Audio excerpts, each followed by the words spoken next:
अस्सलाम वालेकुम नाज़रीन, सिंध ऑनलाइन टीवी में भलीकार आवां मोहम्मद पहर शामिल करूं था हिन वक्त जो खबरों।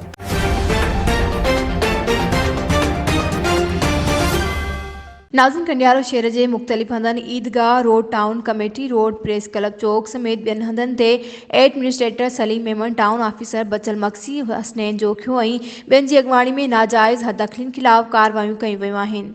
सिंध ऑनलाइन टीवी जी रिपोर्टर असद जाफ़री जी ख़बर मूजिब सलीम मेमन ऐं बचल मक्सीअ चयो आहे त हदखलिन खिलाफ़ कार्रवायूं अदालती हुकुम ते कयूं पियूं वञनि। शहरिन, वापारिन ऐं दुकानदारनि खे घुर्जे त उहे गैर कानूनी हदखलिन खां पासो कनि। हदखलिन ते ख़ात्मे ताईं कार्रवायूं जारी रहंदियूं। होॾां हलंदड़ कार्रवायुनि दौरान रेड़ा गाॾा हलाईंदड़ पोहरियत तबिको बेरोज़गार थी रहियो आहे। पोहरियतनि जो चवणु आहे त कार्रवायुनि में ग़रीब मज़दूर तबिके खे सिर्फ़ निशानो बणायो पियो वञे। बेरोज़गार थियण खां बचाइण जे लाइ मुतबादिल हंधि ॾिनो वञे। वधीक ख़बरुनि जी अपडेट्स जे लाइ ॾिसंदा रहो सिंध ऑनलाइन टीवी।